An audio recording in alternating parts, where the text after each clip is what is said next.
Assalamualaikum warahmatullahi wabarakatuh. Shalom, Om Swastiastu.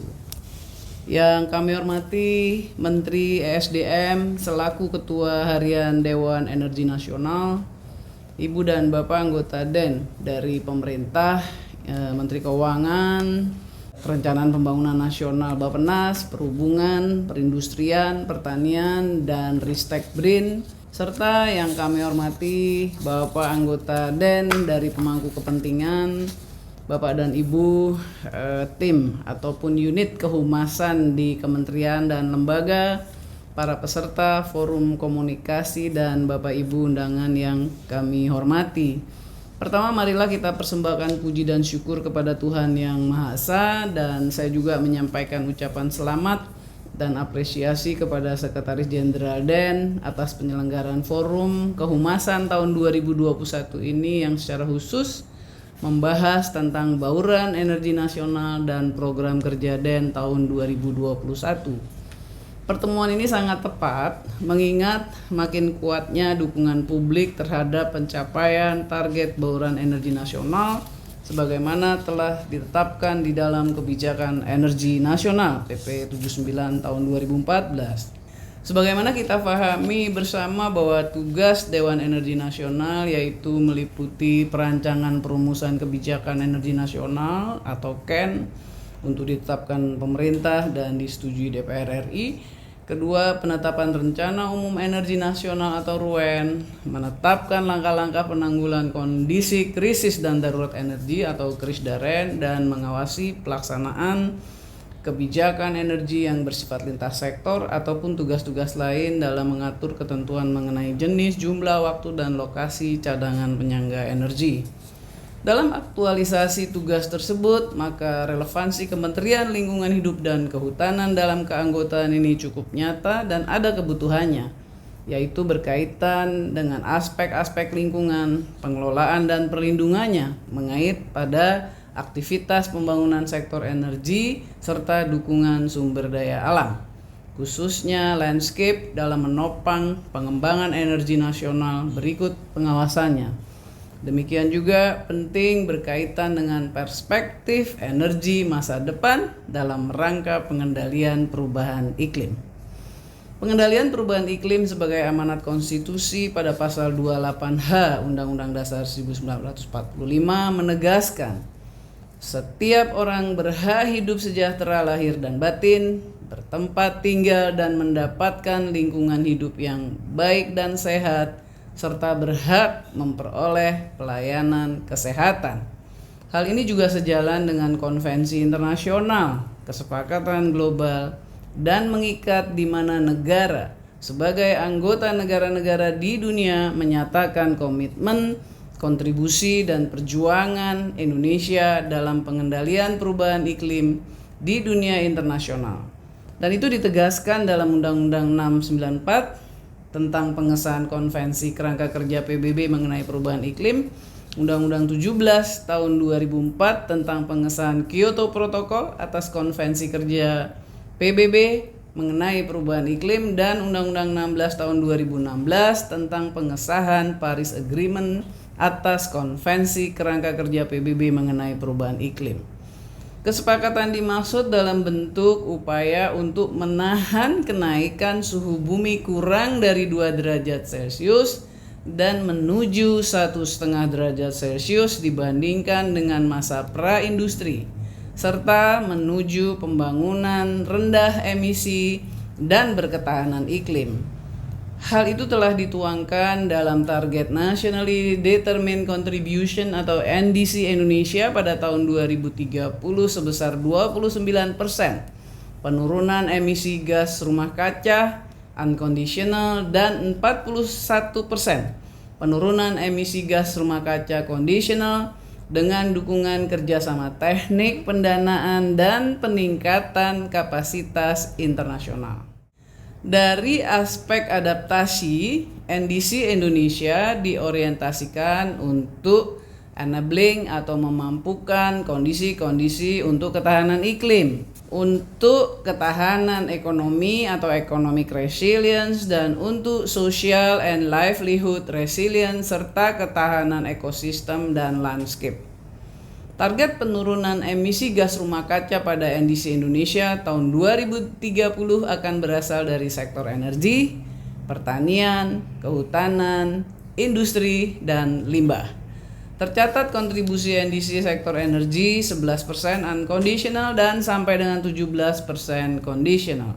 Tentu banyak upaya dan langkah yang harus ditempuh untuk pencapaian penurunan emisi gas rumah kaca tersebut, seperti pada sektor energi yang meliputi efisiensi konsumsi energi secara final, implementasi untuk clean coal technology di dalam energi listrik, renewable energy di dalam produksi listrik, serta implementasi biofuel pada sektor transportasi, dan additional distribusi gas lines dan additional compressed natural gas fuel station atau SPBG.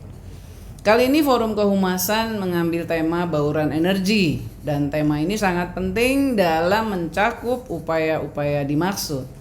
Sebagaimana disampaikan oleh Bapak Menteri SDM bahwa pencapaian bauran energi nasional harus didukung secara lintas sektor. Di dalam Rencana Umum Energi Nasional Perpres 22 tahun 2017, KLHK mendapat tugas sebagai koordinator untuk 7 kegiatan, yaitu terkait dengan lokasi sumber energi air dan panas bumi, bahan baku bahan bakar nabati, tanaman biomasa non-pangan, reklamasi lahan pasca tambang, penurunan emisi gas rumah kaca, teknologi energi ramah lingkungan, dan perizinan.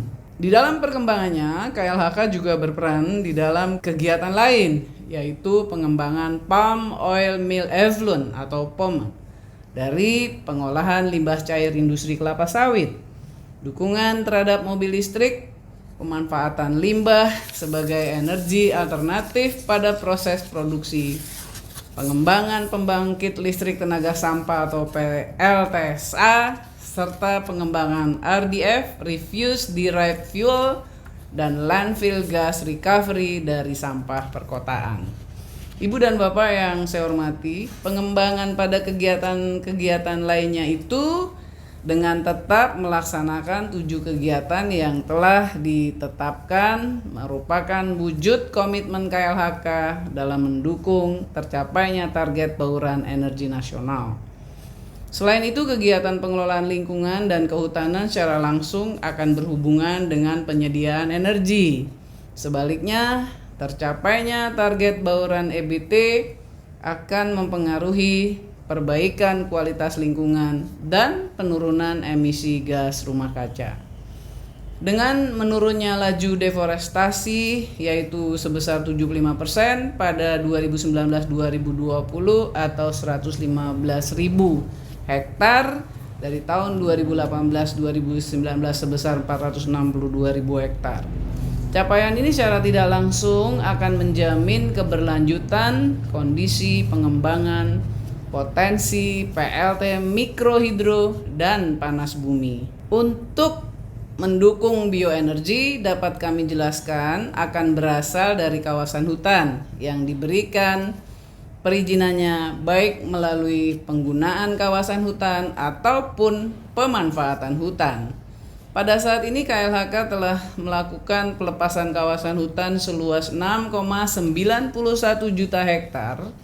78,39% adalah untuk sawit, dan izin pinjam pakai kawasan hutan seluas 440.000 hektar untuk sektor energi dari sekitar 11 juta hektar hutan tanaman industri. Demikian pula dukungan kebijakan dan regulasi usaha pengembangan hutan energi melalui Peraturan Menteri LHK nomor 62 tahun 2019 dan nomor 11 tahun 2020 tentang sistem multi usaha. Lebih lanjut, telah dilakukan sistem agroforestry pada hutan tanaman sekitar 28 item dukungan kebijakan pengembangan produk bioenergi pada industri Permen LHK nomor 1 tahun 2019 pengembangan usaha hutan tanaman energi, unit usaha bioenergi, pengembangan biomasa, PLT bioenergi dari hutan energi, dan dari industri kelapa sawit. Dalam rangka pengendalian pencemaran lingkungan dan pengelolaan limbah B3, KLHK mendorong dunia usaha untuk memenuhi ketentuan peraturan yang memberikan manfaat ganda terhadap pengembangan energi terbarukan berbasis limbah seperti palm oil mill effluent dari industri kelapa sawit, alternative fuel and raw material AFR pada industri semen, maupun pembangkit listrik tenaga sampah PLTSA di TPA pada 12 kota, serta pengembangan RDF refuse derived fuel dan landfill gas recovery pada TPA di beberapa kabupaten kota. KLHK juga telah mengidentifikasi sebanyak 13 kota lain yang berpotensi untuk pengembangan PLT sampah. Bapak Menteri SDM dan Ibu Bapak anggota DEN yang kami hormati, sangat penting bagi Indonesia untuk mencapai target bauran energi nasional, bahkan agar lebih meningkatkan lagi proporsi energi terbarukan agar sektor energi dapat mencapai tingkat emisi puncak atau peaking pada tahun 2030 yaitu sebesar 1,163 juta ton CO2 ekuivalen sejalan dengan peaking secara nasional.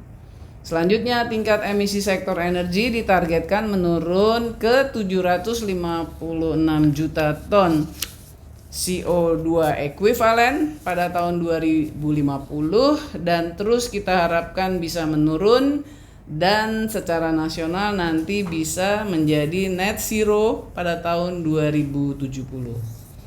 Beberapa pihak berpandangan bahwa tahun 2070 terlalu lama dan dikhawatirkan dampak perubahan iklim makin meningkat intensitas dan frekuensinya. Oleh karena itu, Bapak dan Ibu sekalian, di tangan kita di Dewan Energi Nasional ini masa depan penurunan emisi gas rumah kaca itu ditentukan.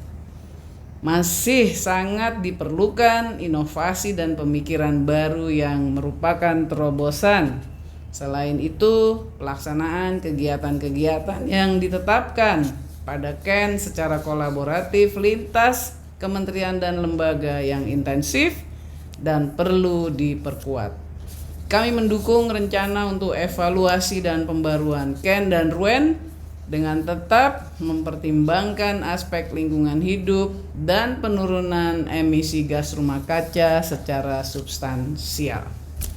Dokumen Renstra DEN tahun 2020-2024 merujuk kepada target bauran energi nasional tahun 2025 dan rujukan terhadap target penurunan emisi gas rumah kaca sektor energi sebesar 314 juta ton CO2 ekuivalen di tahun 2030. Target ini nampaknya belum cukup untuk mencapai peaking sektor energi di tahun 2030 dan net zero emission pada tahun 2070. Pada kesempatan yang baik ini, dalam evaluasi dan pembaruan KEN dan RUEN, kami mengusulkan dan mengharapkan untuk sampai kepada visi net zero emission serta strategi untuk proses transisi dan strategi untuk mencapai target tersebut. Selain tujuan utama untuk mendukung tercapainya ketahanan, kemandirian, dan kedaulatan energi. Akhirnya kami meletakkan harapan besar melalui Forum Kehumasan 2021 ini, kiranya forum ini dapat menjadi ajang pertukaran informasi, berbagi pemikiran dan pengalaman dari semua kementerian dan lembaga sehingga dapat diperoleh masukan atas langkah-langkah dan untuk pencapaian target bauran energi nasional. Selamat berdiskusi dan semoga membuahkan hasil yang cemerlang bagi kepentingan nasional Indonesia kita dan bagi kebersamaan secara global. Terima kasih atas perhatian Ibu dan Bapak sekalian. Wassalamualaikum warahmatullahi wabarakatuh. Shalom, Om Santi Santi Santi Om.